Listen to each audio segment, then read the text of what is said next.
사랑하는 성도 여러분, 하나님께 예배할 수 있는 특권을 받았습니다. 감사하는 마음으로 또 기대하는 마음으로 함께 나아가도록 하겠습니다. 다 함께 자리에서 일어서시겠습니다. 묵상기도 드리겠습니다.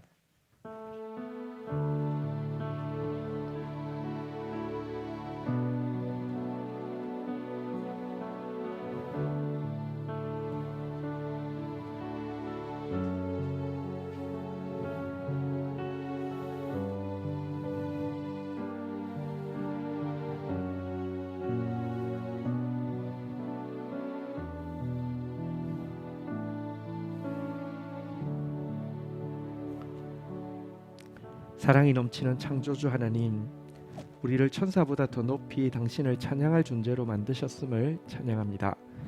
은혜로우신 구속주 예수님, 모든 부정에서 우리를 건지사 다시 당신을 예배할 수 있는 특권을 회복시켜 주셨음을 찬양합니다. 함께 하시는 중보자 성령님, 우리를 예배의 자리로 이끌어 주시고 마음의 무릎을 꿇게 하시어 진정한 예배를 드릴 수 있게 도우심을 찬양합니다. 찬송받으실 삼위 하나님이여, 지금 당신의 존전에 우리가 다 함께 섰습니다. 이 시간 아벨처럼 연락되는 예배를 드림으로 우리의 창조 목적을 성취하기를 원합니다.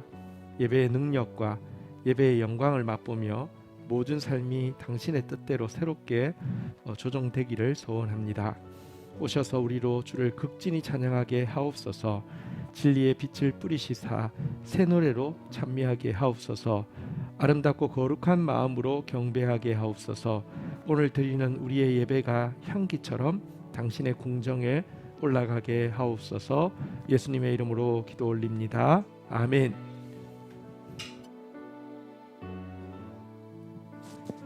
하나님께서 우리에게 예배 의무와 예배 특권을 허락하여 주셨습니다. 예배 한 번 한 번이 얼마나 귀한 자리인지 다시 한번 생각하며 나아가는 시간 되었으면 좋겠습니다. 이 시간 저희 찬송가 갈 길을 밝히 보이시니 함께 찬양하시면서 주님 앞에 나아가도록 하겠습니다. 기쁜 마음으로 힘차게 저희 박수와 함께 찬양하도록 하겠습니다.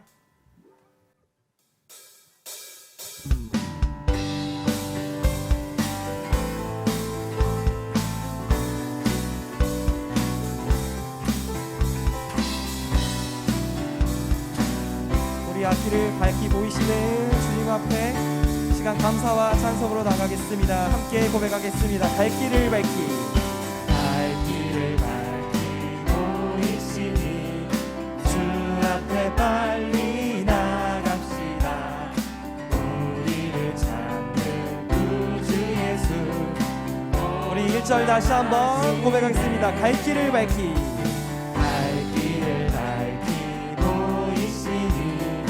주 앞에 빨리 나갑시다.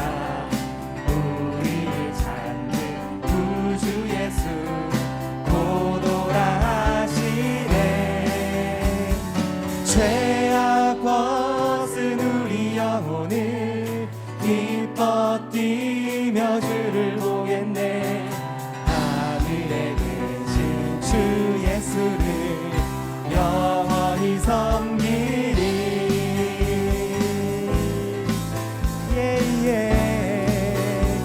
2절 가사로 고백하겠습니다. 우리를 오라 하시는 말 기쁘게 듣고 순종하세. 구주를 잊기 지체 말고. 우리 다시 한번 찬양하겠습니다. 우리를 오라 하시는 말 우리를 오라 하시는 말 기쁘게 듣고 순종하세. 지체 말고 속속히 나가세. 죄악 벗은 우리 영혼은 기뻐 뛰며 주를 보겠네. 하늘에 계신 주 예수를 영원히. 다시 한번 찬양하겠습니다. 죄악 벗은 우리 영혼은 주를 보겠네. 하늘에 계신 주 예수를 영원히 섬기리. 우리 3절은 우리의 목소리로 함께 찬양하시겠습니다. 주 오늘 여기 시온이 다 와서 주의 말씀 듣세 듣기도 하며 생각하니 잠드시로다. 아멘. 죄악 벗을 영혼을 기뻐 뛰며 주를 보겠네. 하늘에 계신 주 예수를 영원히 섬기리. 죄악 벗을 우리 영혼을 기뻐 뛰며 주를 보겠네.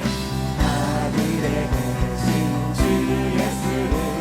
우리 마지막으로 다시 한번 찬양하겠습니다. 죄악 벗을 헤이. 죄악 벗을 우리 영혼을 기뻐 뛰며 주를 보겠네. 하늘에 계신 주 예수를 영원히 섬기. 아멘. 내게 강 같은 평화, 내게 강 같은 평화, 내게 강 같은 평화가 넘치네. 내게 강 같은 평화, 내게 강 같은 평화, 내게 강 같은 평화가 넘치네. 예배가 주는 사랑과 기쁨을 누리기 원합니다. 내게 바다 같은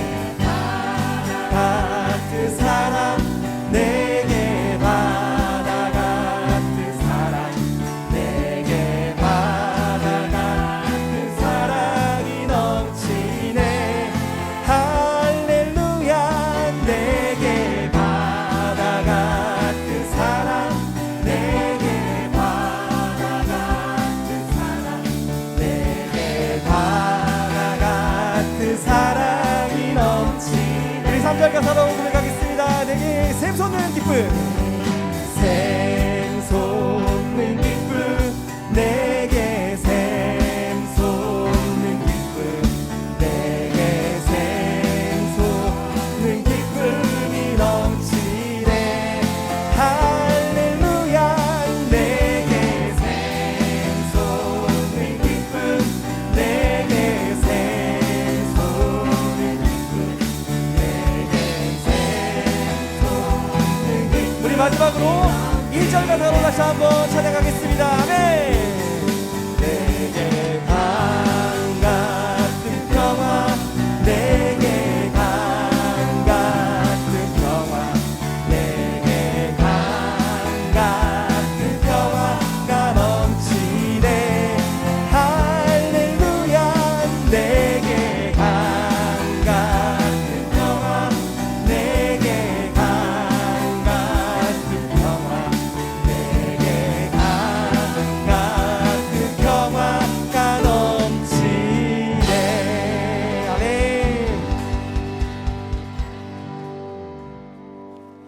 저는 코로나 때 제일 힘든 게 이게 마스크 때문에 안경에 습기가 차는 게 제일 힘들거든요.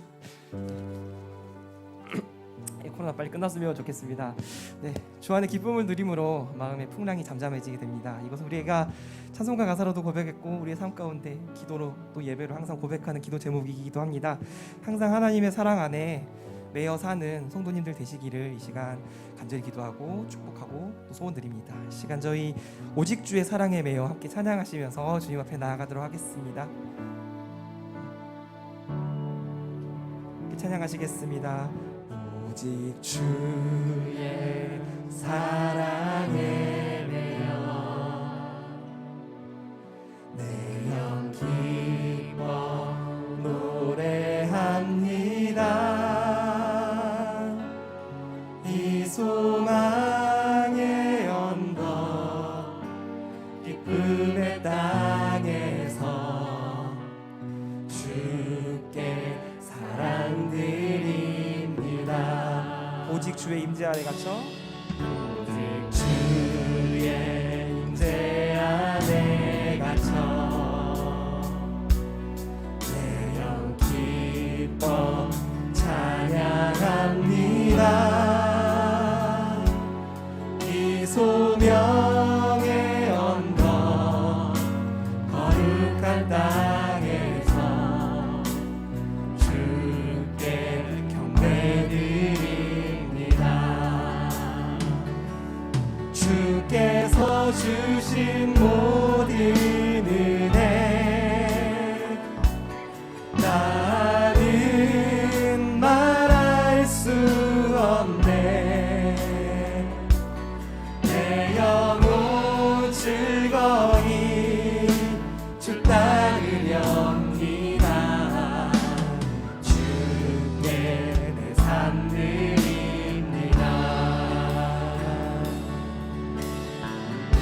다시 한번 찬양하겠습니다.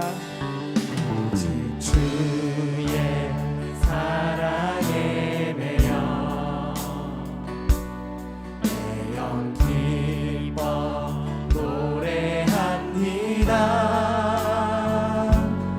이 소망의 언덕 깊은 내 땅에서 주께 사랑 드립니다. 오직 주의 임재 안에 갇혀 오직 주의 임재 안에 갇혀 내 영 기뻐 찬양합니다. 이 소명의 언덕 거룩한 땅에서 주께 경배드립니다. 주께서 주신 모든 은혜 나는 말할 수 없네. 내 영혼 즐거이 주 따르렵니다. 우리 계속해서 찬양하며 나가겠습니다.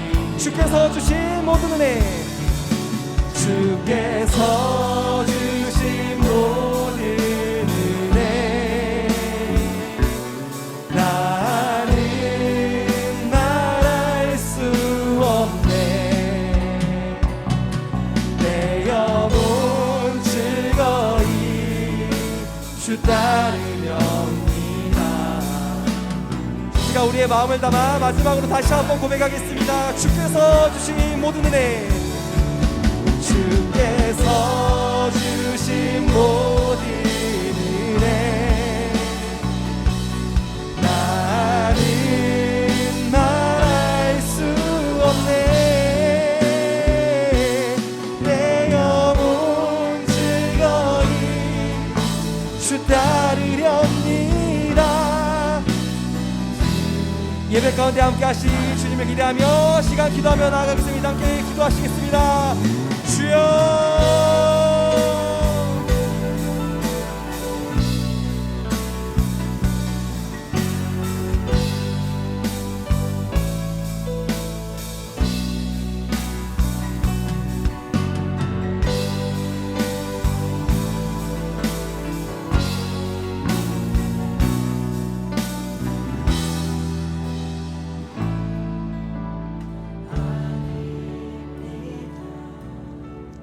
말씀의 만나가 풍성한 다음 세대 교회에 오신 여러분을 진심으로 환영합니다. 처음 오신 분들은 새 가족부의 안내를 받아주시기 바랍니다. 2022년 표어는 내게로 돌아오리라입니다. 약속하셨던 모든 축복들이 실제가 되므로 기쁘고 놀랍고 화창한 한 해가 될 것을 기대하고 기도하고 기다립니다. 본격적인 엔데믹 시대가 시작되고 있고 교육부서 예배도 현장 예배로 진행되고 있습니다. 개인 건강에 최대한 유의하면서도 공적 예배와 함께 성도의 풍성한 교제가 회복될 수 있도록 마음 써주시기를 부탁드립니다. 교육감 분당 셔틀 운행 시간은 다음과 같습니다. 긴 코로나로 침체된 영적 돌파구를 찾고 교회에 주신 말씀이 그대로 되도록 함께 기도의 벽돌을 쌓아주실 기도자를 모집합니다. 일주일에 1시간, 개인이 가능하신 시간을 정해 전달드리는 기도 제목으로 기도해 주시면 됩니다. 교회를 사랑하고 기도하며 섬기기 원하는 분들을 기다리고 있습니다. 다음 세대 교회는 GT하는 교회입니다. 매일 개인적인 GT 말씀과 매주 셀에서의 GT 나눔을 통해 말씀의 행복을 풍성하게 누리시기를 축복합니다. 봉헌하겠습니다.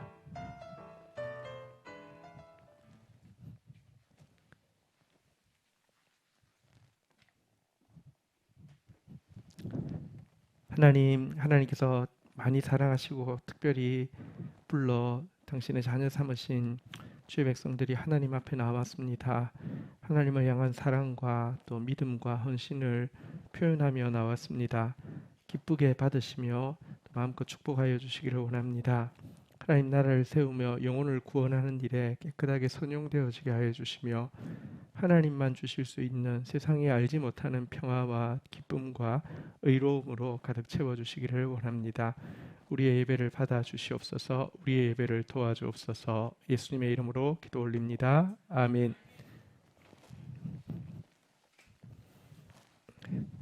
오늘 저희 공동체 주시는 말씀 크게 받는 마음으로 자리에서 일어서시겠습니다.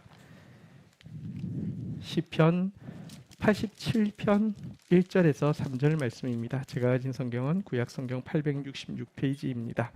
한 목소리로 받들어 읽겠습니다.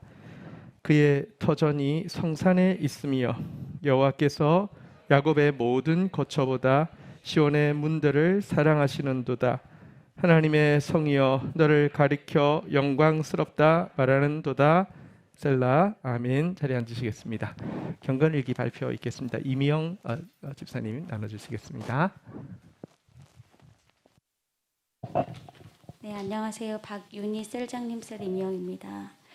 5월 18일 수요일 시편 73편 17절 말씀. 어제 오늘 말씀을 묵상하며 너무나 많이 공감되는 말씀에 맞장구를 쳤다.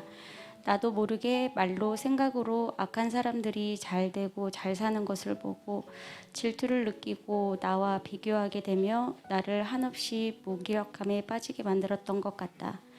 하지만 오늘 말씀을 묵상하며 그런 질투와 비교, 무기력함에서 빠져나올 수 있는 방법에 대해 다시 한번 깨닫는 시간이 되었다. 하나님의 성소에 들어갈 때에야 그들의 종말을 내가 깨달았나이다. 성소에 들어갈 때에야 맞다. 모든 나의 문제, 불평, 불만, 시기, 질투, 비교, 무기력함 등등을 해결하는 유일한 방법은 내가 하나님 앞에 나아가는 것이다. 지금처럼 내 신앙에 어려움이 오고 내가 너무 세상 것을 바라보며 나의 생활을 깎아내리고 비교하며 갈팡질팡 어떻게 해야 할지 모르고 결론을 모를 때 정말 신앙생활하기 힘들다. 교회도 가기 싫고 셀모임도 나가기 싫고 사람 만나기도 싫어진다. 그래도 그럼에도 예배 자리에 갈 수밖에 없다. 아이들 때문이라도 가끔 오는 안내 때문이라도 상황을 어찌 알고 찾아오는 경건일기 발표 때문이라도 이런 것들 때문에 또 어찌어찌 예배 자리에 앉아있고 말씀을 듣고 하면 아이고 맞습니다 하고 깨달음이 오고 회개가 된다.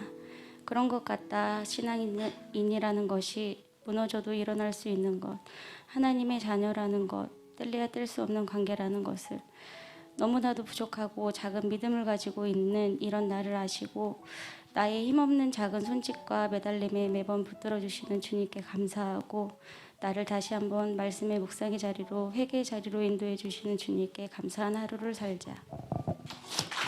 우리를 예배의 자리에 불러주시는 것이 사실은 굉장한 은혜라는 것을 또 우리 귀한 나눔 통해서 마음에 더 와닿습니다. 우리 옆에 분들에게 같이 인사하겠습니다. 예배의 자리로 불러주셨습니다. 시작. 네, 감사합니다. 오늘은 읽은 본문 말씀 가지고 예배의 영광이라는 제목으로 하나님 말씀 나누려고 합니다. 1절에 보니까 짧게 이렇게 선포하고 시작하고 있는데요. 그의 터전이 성산에 있으며 라고 이야기하고 있습니다. 여기 터전이란 말은 영어 성경에 보면 파운데이션이라고 되어 있는데요. 그러니까 모든 근원이 성산은 이제 밑에 보면 시온이라고 받고 있고요. 이 시온은 바로 예배하는 곳을 이야기합니다. 그러니까 하나님의 모든 터전이, 모든 근원이 예배에 있다라고 이야기합니다. 하나님은 이 예배를 당신의 말씀이, 진리의 말씀이 선포되는 터전으로 삼으시고요. 또 하나님은 이 예배를 우리의 기도가 하나님께 바르게 상달되는 터전으로 삼으시고요. 뿐만 아니라 하나님은 이 예배를 열방을 구원하는 파운데이션으로 사용하신다, 이런 말씀인데요. 여러분, 예배가 하나님의 말씀 선포의 터전입니다. 하나님은 시온에서 드려지는 예배를 통하여서 말씀하신다라고 노래하고 있습니다. 이사야서 2장 3절에 보면 시온으로 나오는 자들이 확실한 믿음을 가지고 나옵니다. 많은 백성이 가며 이르기를 오라 우리가 여호와의 산에 오르며 야곱의 하나님의 전에 이르자. 그가 그의 길을 우리에게 가르치실 것이라. 우리가 그 길로 행하리니 이는 율법이 시온에서부터 나올 것이며 여호와의 말씀이 예루살렘으로부터 나올 것입니다. 우리가 예배 자리에 모이면 기대해도 좋습니다. 하나님은 반드시 말씀을 선포해 주실 것입니다. 왜냐고 하면 이 시온이 예배가 하나님의 말씀 선포의 터전이기 때문에 그렇습니다.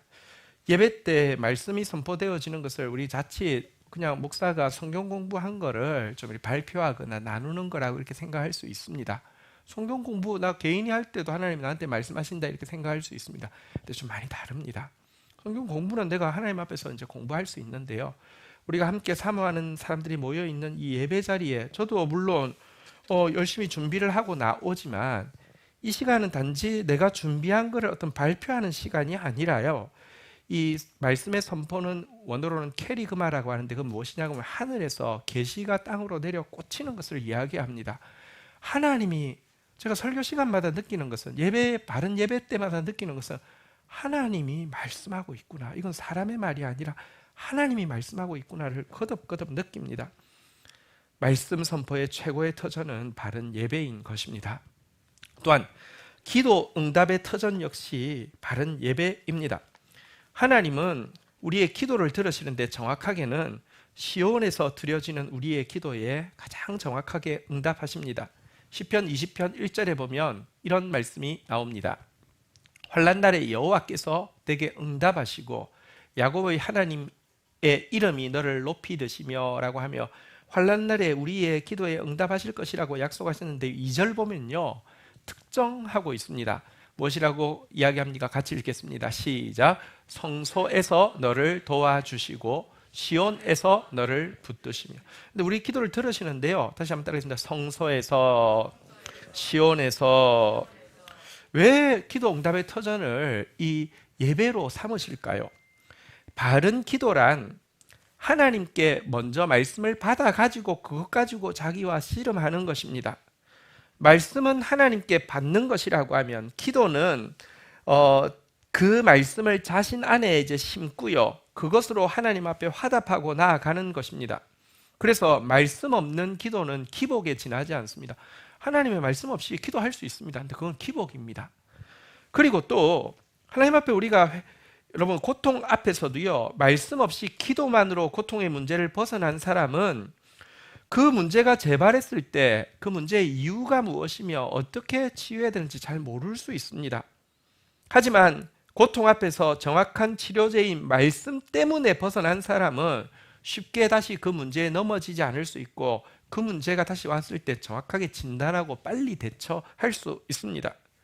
뿐만 아니라 말씀을 가지고 기도하면 하나님의 약속이 자꾸 하나님의 말씀에서 하신 약속이 커 보이기 때문에 부질없는 세상 것들이 작아 보여서요. 그것들을 내려놓게 되고 그럴수록 점점 거룩이 이루어져 갑니다. 그래서 하나님은 기도 응답의 최고의 터전으로 바른 말씀이 선포되는 예배를 사용하신다는 것입니다.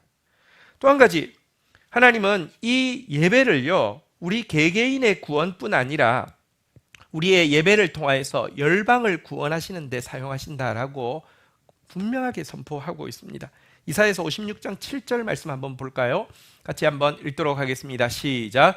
내가 곧 그들을 나의 성산으로 인도하여 기도하는 내 집에서 그들을 기도하게 할 것이며 그들의 번제와 희생을 나의 제단에서 기꺼이 받게 되리니 이는 내 집은 만민이 기도하는 집이라 일컬음을 될 것입니다. 여기 그들은 이방인을 이야기합니다. 하나님이 말씀하십니다. 나는 이방인들도 내 성산 예배 자리로 들어오게 하겠다. 그리고 기도하는 이 집에서 그들이 기도할 때 내가 그들을 기쁘게 할 것이다. 그들이 드리는 예배를 받을 것이다 라고 이야기하면서 그 이유는 하고 왜 이방인들이 이 기도의 성산에 이 예배의 처에 나오게 되느냐, 왜 그들의 예배를 내가 받아주느냐 한번 따라하겠습니다. 내 집은 만민이 기도하는 집이라.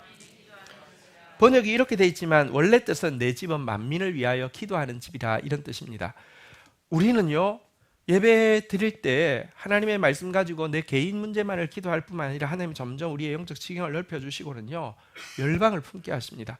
우리가 열방을 위해서 기도하기 때문에 그들이 이리로 나오게 되고요.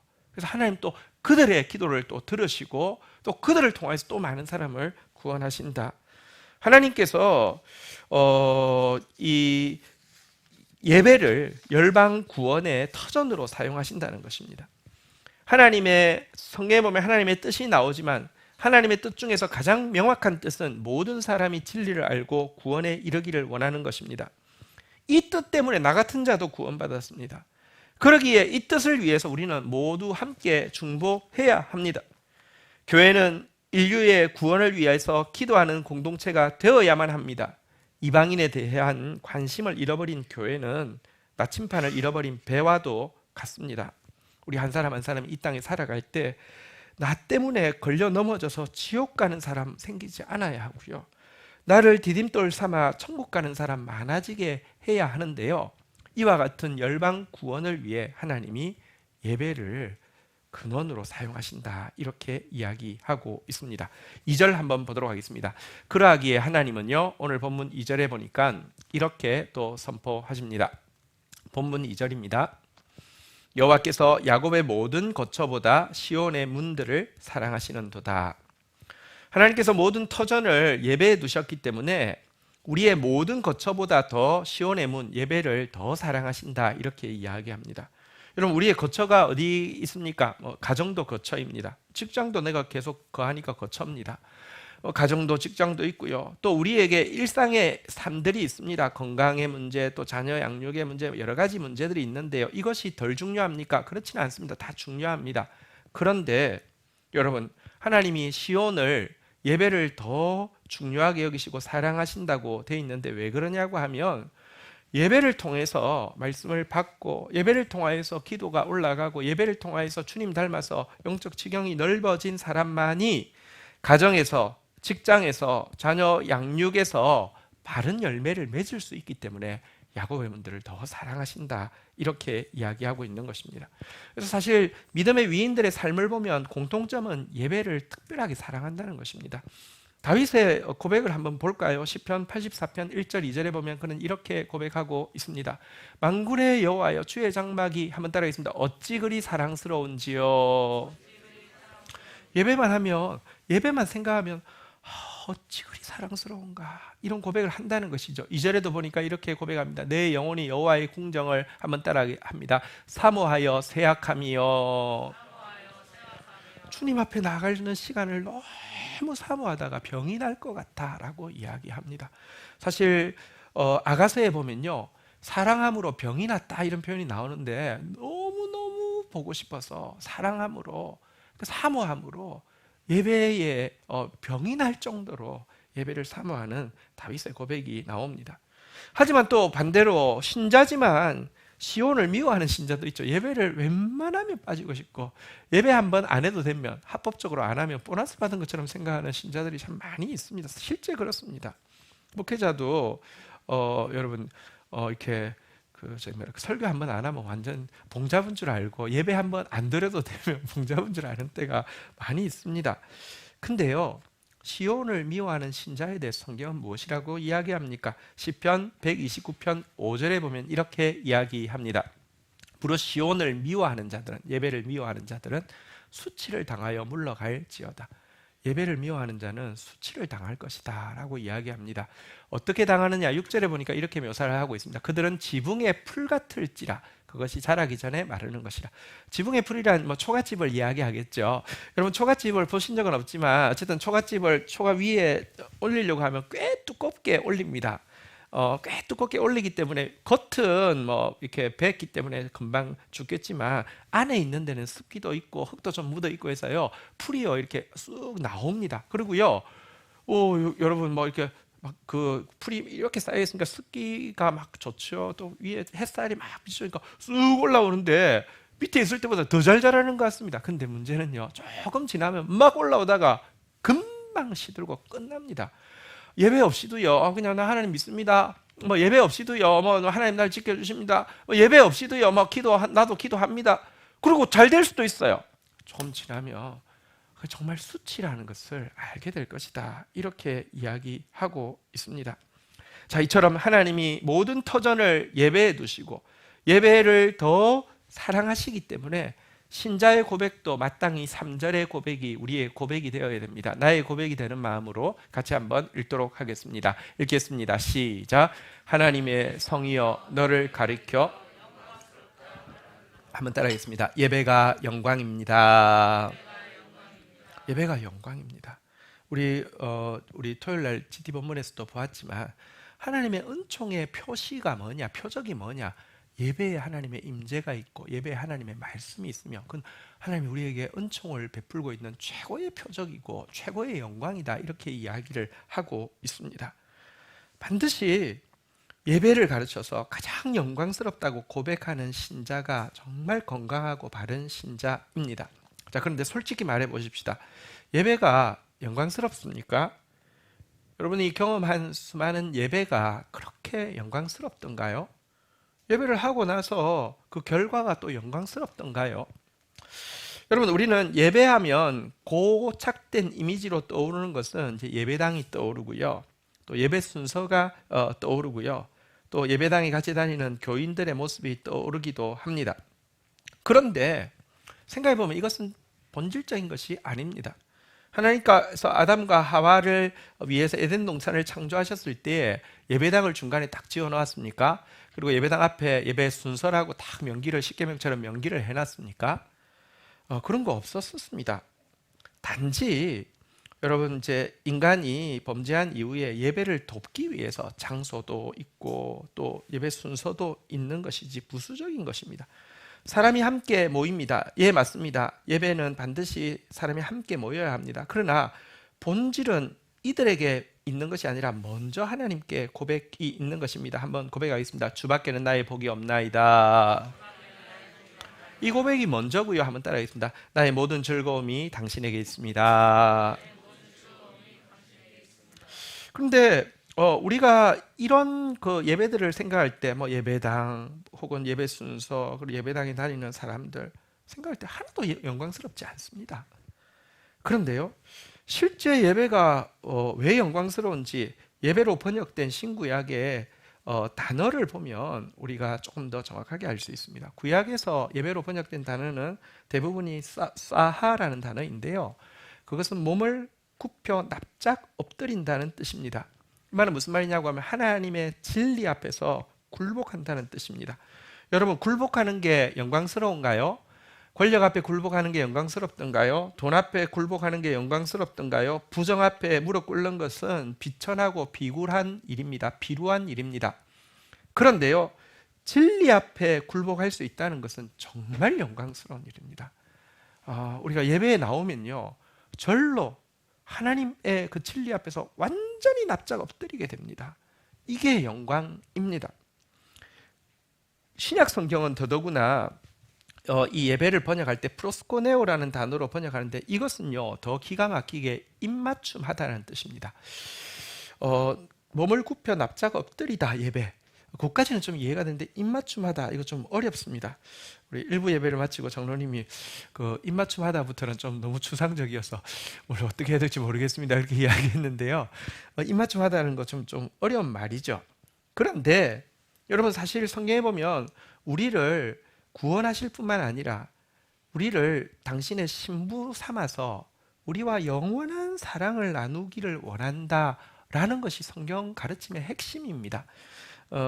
동방교회에서는요, 그래서 우리가 하나님의 신부가 되는 것을요, 동방교회, 그러니까 그 정교회라고 하는 것이죠. 이곳에는 용어가 있는데요, 신격화라고 합니다.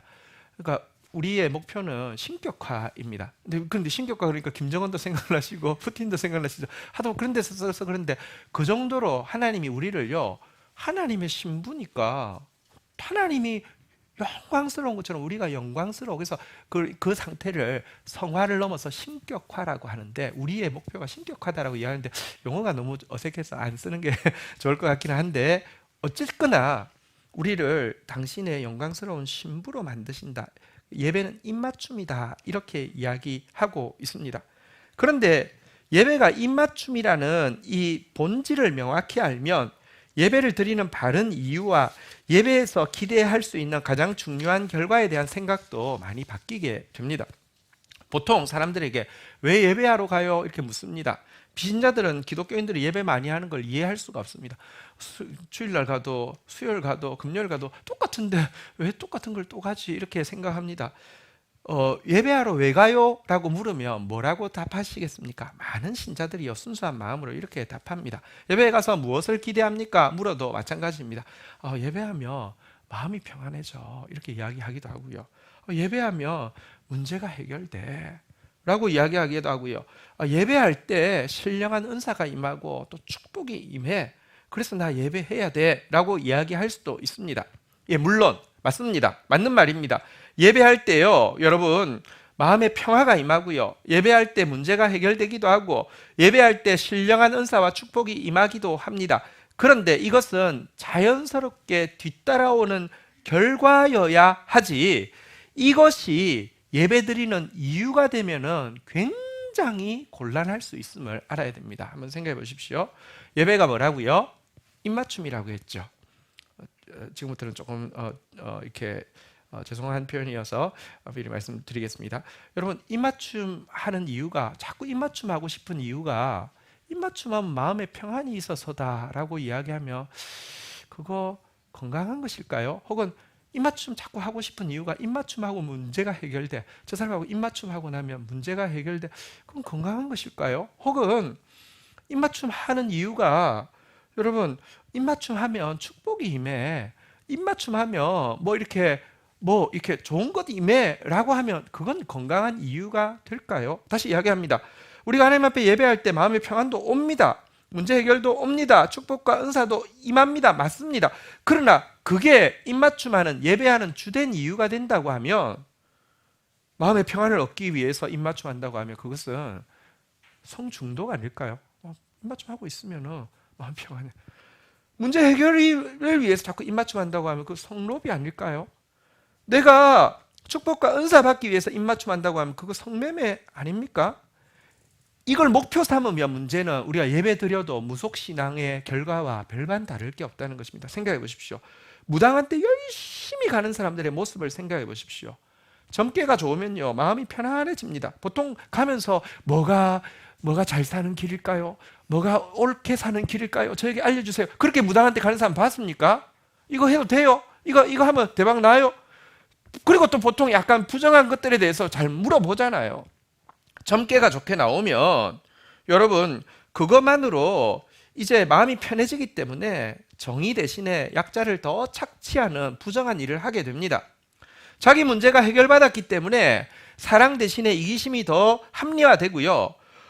내가 이렇게 무당한테 복채를 많이 주고 했더니 축복을 받고 신령한 이렇게 영적인 세계가 보이고 한다고 하면 겸손 대신에 교만이 정당화될 것입니다. 그래서 무당한테 많이 가는 사람들의 이미지는요 굉장히 다른 사람을 착취하는 모습, 그러니까 정의에 반하는 모습, 그리고 굉장히 이기적인 모습, 굉장히 교만한 모습인데요.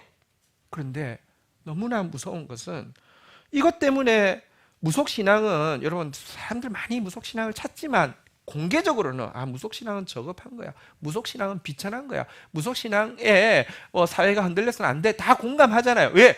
너무 비천하니까. 너무 저급하니까. 그런데 예배드리는 신자의 모습도요. 무속신앙 가진 사람의 모습과 별반 다르지 않은 모습을 보여주는 이유가 뭘까요? 왜 이렇게 비슷할까요? 예배가 입맞춤이라는 예배의 본질을 잃어버렸기 때문에 그렇습니다. 입맞춤에 내가 입맞춤하고 싶어요에 정당하고 용인될 수 있고 도리어 아름다운 유일한 이유는 무엇일까요? 그것은 사랑 때문이어야만 합니다. 사랑 때문에 입맞춤하고 싶은 것. 그리고 입맞춤을 하면서 기대하는 바가 최고의 중요한 결과가 무엇일까요? 다시 이야기합니다. 예배에 따라오잖아요. 평화도 따라오고 해결도 따라오고 능력도 따라오고 하지만 내가 진짜 기대하는 바가 입맞춤에서 기대하는 바가 무엇이 되어야지 정당한 것입니까? 그것은 입맞춤하는 상대를 더 알아가고 더 닮아가고 그 결과 둘을 닮은 자녀를 낳고 그들을 품고 기르게 되고 영적 자녀를 낳고 품고 기르게 되는 것 아니겠습니까? 예배만큼 하나님을 알아갈 수 있는 게 없습니다. 예배만큼 하나님을 닮아갈 수 있는 게 없습니다. 예배만큼 우리로 영적 지경을 넓혀서 영혼들을 품게 하고 낳을 수 있게 해주는 게 없습니다. 그래서 예배를 영광스럽다고 이야기합니다. 한번 다시 따라하겠습니다. 예배가 영광스럽습니다. 근데 또 조금 더 생각해 보십시다. 그래도 하나님이 예배를 요구하시는 것은 조금 뭐 좀 이상한 거 아니야? 이런 생각이 듭니다.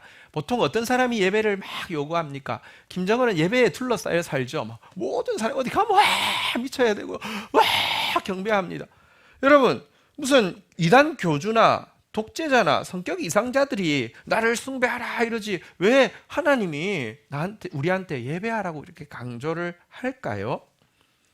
하나님이 우리에게 예배를 요구하시는 이유는 먼저 알아야 될 것은 절대로 자기 필요 때문이 아닙니다. 하나님의 성품에서 우리가 한 가지 꼭 기억해야 되는 비공유적 속성, 우리가 절대 닮을 수 없는 속성이 하나 있는데 그게 무엇이냐고 하면 완전한 자기 충족성입니다. 하나님은 어떤 것에도 부족함이 없습니다. 우리가 예배를 드리면 조금 자기가 높아지고 우리가 영광을 돌려드리면 조금 자기가 괜찮아 보이고 대신 우리가 예배를 안 드리거나 우리가 영광 안 돌리면 막 패가 망신한 것 같고 위축되고 그러지 않습니다. 하나님은 자신이 스스로 완전하십니다. 도덕적으로 완전하시고 성품적으로 결점이 없으시고 유일하게 자기 충족적인 분이십니다. 그런 하나님이 우리에게 예배를 요구하신 이유는 당신 때문이 아니라 우리의 행복을 위함입니다. 예배가 왜 행복이 됩니까? 여러분 덕후 아시죠? 오타쿠를 이제 덕후 막 완전 빠져 있는 사람. 덕후가 덕질하는 것은 의무일까요? 행복일까요? 여러분 BTS 그 아미가 있는데 콘서트 티켓이 생겼습니다. 이거 몇 시간짜리야? 3시간, 4시간 한데 3시간, 4시간이나 해? 그 장소가 어딘데? 네, 지금 기차 타고 3시간 가야 돼. 이걸 어떻게 하지? 주님 앞에 기도해서 힘을 달라고 기도해야 되겠어. 그럴까요? 아니잖아요. 미치잖아요. 덕후한테 덕질할 수 있는 것은 의무가 아니라 행복입니다. 우리 교회 청년 중에 한 명이 그 이제 광고 회사를 다니는데 이번에 라스베가스에서 그 BTS 공연했잖아요, 그죠? 근데 그거를 영상으로 찍어서 국가 홍보하는 데 쓰게 되어서 글로 이제 파견을 간 거예요. 여러분 그 친구가 이제 BTS를 얼마나 좋아했는지 잘 모르겠는데 좋아했다고 하면 얼마나 좋았겠습니까? 그건 뭐 꽁도 먹고 알도 먹고 일도 하고 BTS도 보고 얼마나 좋아요. 그리고 또 카메라로 찍으려고 하면 제일 가까이서 찍어야 되잖아요. 얼마나 좋았겠어요. 여러분 사실 덕후한테 최고 행복은 덕질이죠. 게다가 덕질하는 대상에 대해서 내가 경탄하는 말을 할 때 누가 들어주고 누가 거들어주고 누가 맞장구 쳐주면 너무 신나잖아요. 그래서 덕후들은 절대로 혼자 있지 않고 두세 사람이 내 이름으로 모이는 거죠. 덕질할 사람의 이름으로 모이는 거죠. 그게 예배입니다. 예배에서 우리가 우리의 진짜 우리가 덕질할 그분을 바라보고 함께 그분에 대한 우리의 고백들을 들어주고 거들어주고 맞장구 치는 것입니다. 근데 한번 생각해 보십시오. 세상에도 덕후들이 있지만 그들이 그렇게 열렬하게 덕질하던 대상에 대해서 끝까지 그렇게 열렬하게 여러분들 좋아할까요? 여러분 한때 여러분들이 좋아했던 가수나 연예인이 있지 않습니까? 지금 이름도 좀 헷갈리고 그렇게 하지 않습니까? 뭐 이승철이라는 가수하고 제 이름이 항상 헷갈리는 가수가 있는데 이성환하고 내가 이성철을 좋아했던가 이성환을 좋아했던가 헷갈릴 수도 있잖아요, 그죠? 왜냐고 하면 거기서 거기입니다. 그런데 우리 하나님은요 영원토록 로맨스에 빠져서 사랑하다가 천국 가서 더 사랑할 대상이십니다. 그분을 사랑할 수 있도록 우리에게 예배의 특권을 허락해 주신 것이죠. 그래서 예배가 은총의 표적이라고 이야기하는 것입니다. 이처럼 예배를 모든 것의 터전으로 삼으시고 모든 것보다 더 사랑하시는 하나님의 결정 앞에서 우리가 예배가 정말 영광스럽습니다. 진리 앞에 무릎 꿇을 수 있는 것이 영광이고 하나님께 사랑으로 입맞춤하다가 당신을 닮아가고 당신을 알아가고 당신처럼 마음이 넓어져서 열방을 품을 수 있는 거 나한테 비교할 수 없는 영광입니다. 이렇게 나의 결단도 일치하게 되면 그때부터 하나님은 일하기 시작합니다. 하나님은 이미 결정하셨습니다. 예배를 터전으로 삼으시고 예배를 사랑하시는 것으로 우리가 결정해야 합니다. 한번 따라하겠습니다. 예배가 최고의 영광입니다. 하나님 그러면 일하시기 시작하는데요. 4절 5절에 보면 하나님이 하시는 일이 나와 있습니다. 나는 라합과 바벨론이 나를 아는 자 중에 있다 말하리라. 보라 블레셋과 두로와 구스여 이것들도 거기서 났다 하리로다. 자, 우리 5절 같이 한번 읽을까요? 읽겠습니다. 시작. 시온에 대하여 말하기를 이 사람 저 사람이 거기서 났다 말하리니 지존자가 친히 시온을 세우리라 하시는도다. 4절에 보니까요 나라 이름들이 나옵니다. 라합은 이집트의 별명입니다. 이집트, 바벨론, 블레셋, 두로, 구스, 멀리 있고 가까이 있는 나라들, 동쪽에 있고 서쪽에 있고 남쪽에 있고 북쪽에 있는 나라들을 이야기합니다. 동서남북 원근 각처의 나라들이 말하기를 나도 하나님을 압니다. 나도 예배에서 났습니다 라고 고백하게 된다는 것입니다. 5절에 보니까 특별히 더 이렇게 이야기하고 있습니다. 시온을 바라보면서 이야기합니다. 나도 저기서 났는데 나도 저 예배를 통해서 구원받았는데 라고 고백하게 될 것이라는 것입니다.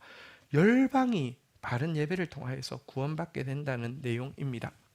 그런데 사실 우리는 알고 있습니다.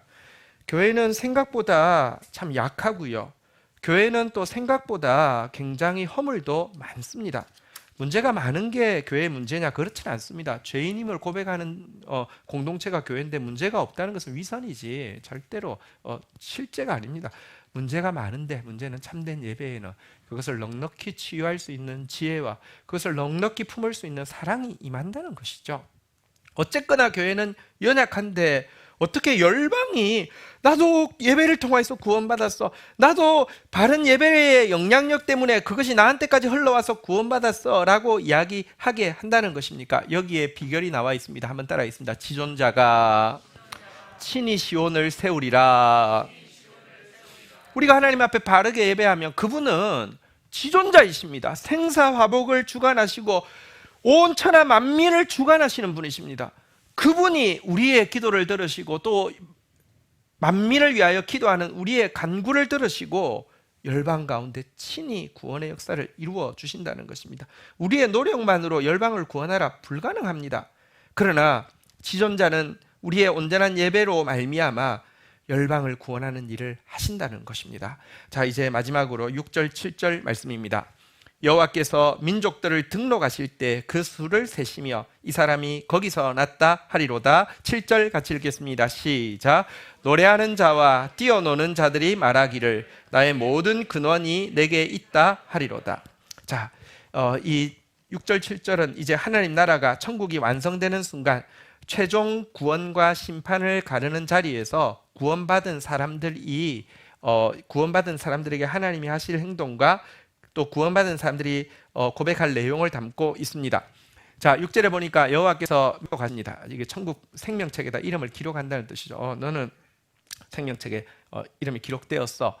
그렇게 카운트를 하시면서 뭐라고 왜 네가 구원받았다고 이야기하냐면 이 사람이 거기서 났다. 여기 거기는 어딜까요? 시온이죠. 예배를 통하여서 이 사람은 구원받았어 라고 생명책에다가 기록을 하신다는 것입니다.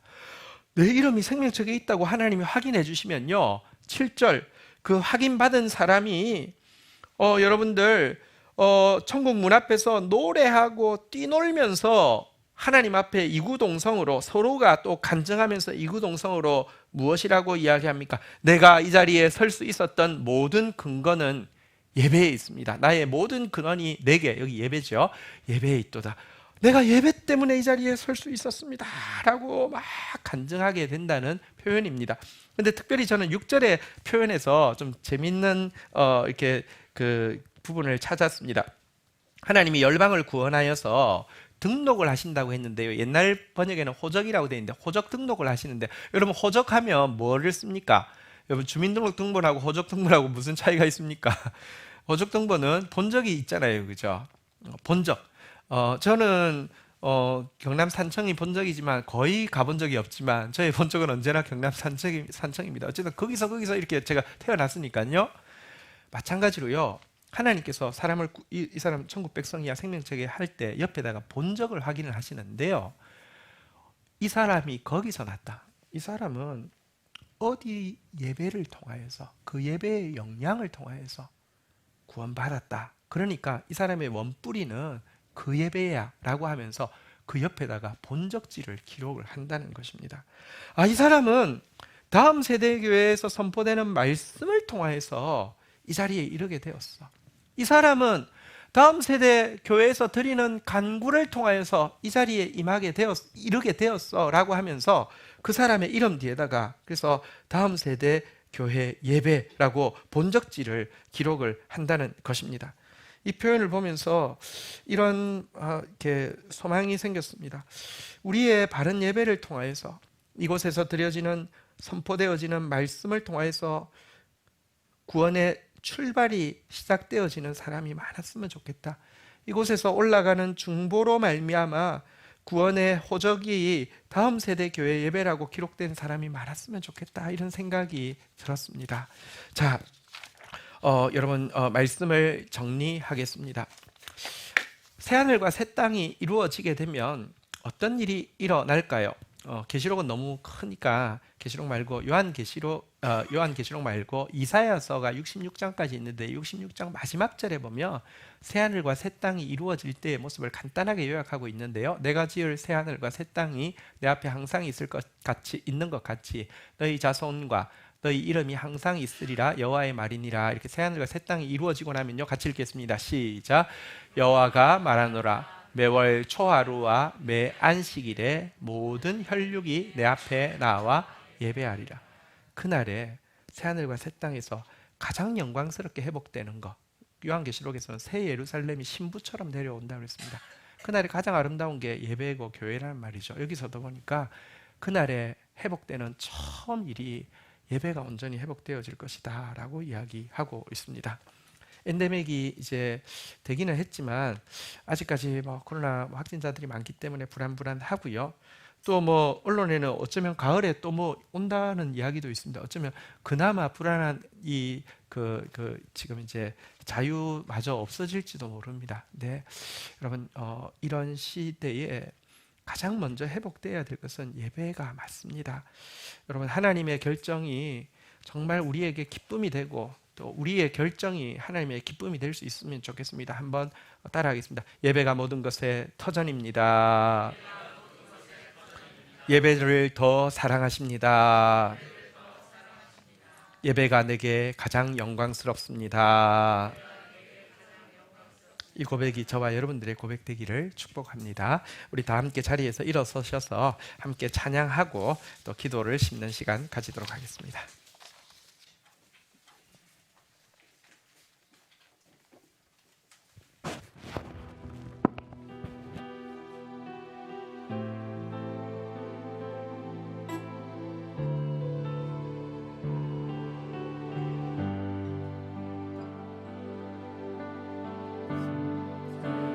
도로 힘든 순간이 와도 눈물이 쏟아지는 아픔이 와도 내 평생에 놓을 수 없는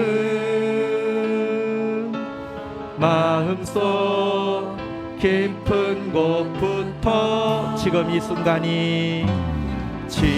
이 순간이 마지막일지라도 마지막 순간에 나 고백할 노래 내 평생에 놓을 수 없는 마음속 깊은 곳부터 예배할 때 가장 행복합니다. 예배할 때 가장 행복합니다. 나를 구하시고 날 사랑하신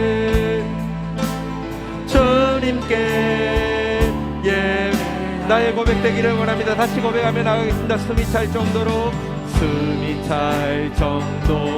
힘든 순간이 와도 눈물이 쏟아지는 슬픔이 와도 내 평생에 놓을 수 없는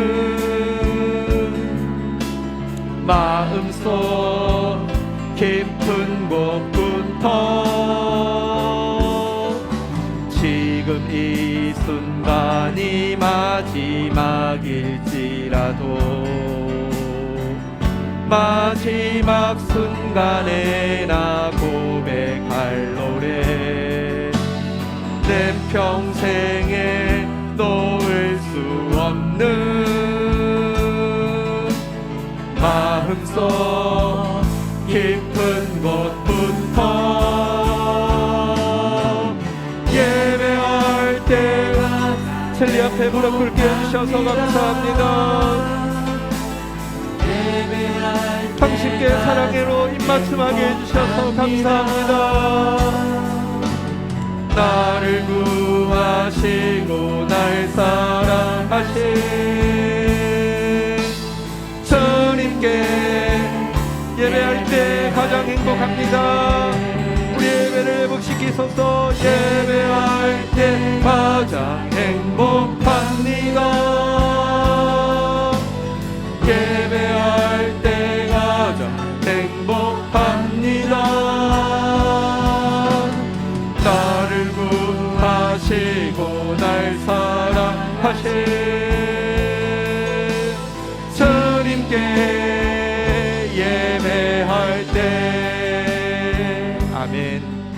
이 시간 같이 기도를 심는 시간 가지도록 하겠습니다. 하나님 앞에 나아가서 오늘 이 고백이 나의 고백 되어지기를 소원하면서 주님 앞에 반응하고 나아가십시다.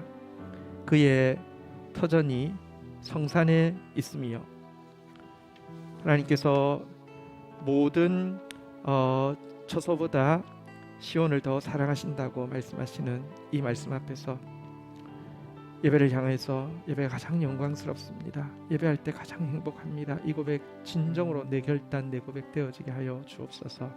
그리하여서 주님 닮아가게 하시고 주님 알아가게 하시고 주님 닮은 영혼을 낳을 수 있고 품을 수 있고 기를 수 있으며 열방을 섬기는 사람 되어지게 하여 주옵소서. 우리 다 함께 주의 이름 고백하며 기도하며 나가도록 하겠습니다. 주여 주여 오 주님 저희들에게 예배할 수 있는 특권을 주셔서 감사합니다. 영원히 예배할 당신을 아버지 영원히 사랑하올 당신을 사랑할 수 있는 특권을 허락하여 주셔서 감사합니다. 실비 앞에 납작 엎드릴 수 있게 해주셔서 감사하고 하나님 앞에 마음껏 사랑을 고백할 수 있게 해주셔서 감사합니다.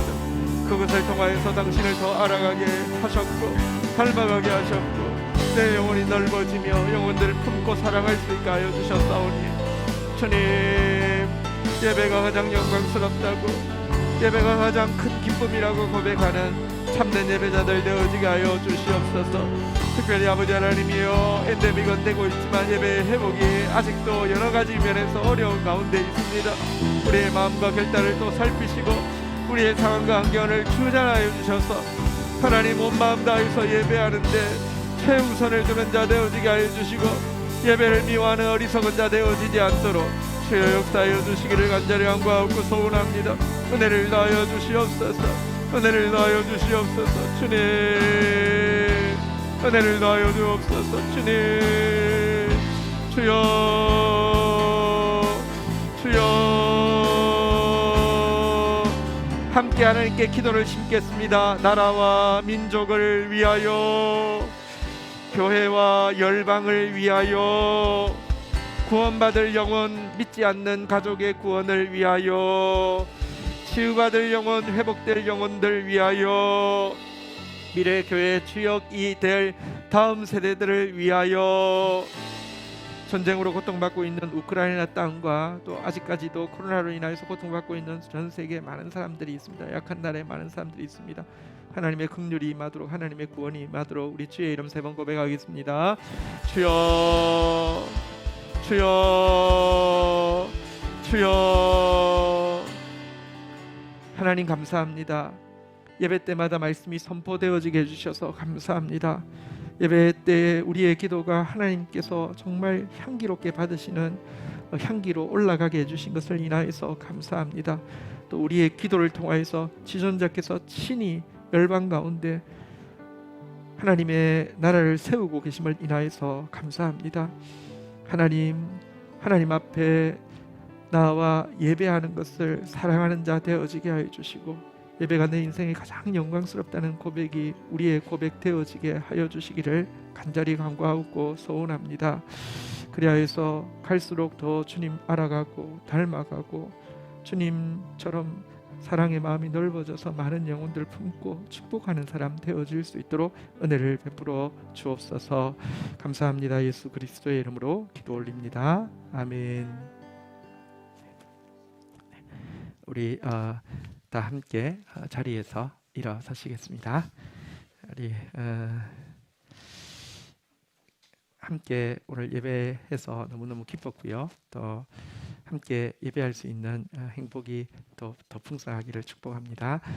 우리 옆에 분들 이렇게 마지막으로 인사하겠습니다. 함께 예배함이 큰 기쁨입니다. 시작.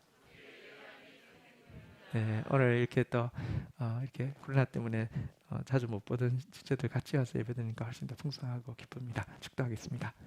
여호와는 내게 복을 주시며 너를 지키시기를 원하며, 여호와는 그 얼굴을 내게 비추사 은혜 주시기를 원하며, 여호와는 그 얼굴을 내게로 향하여 드사 평강 주시기를 원하노라. 주 예수 그리스도의 은혜와 아버지 하나님의 사랑과 성령의 교통하심이 너희 무리와 함께 계실지어다. 아멘. 감사합니다.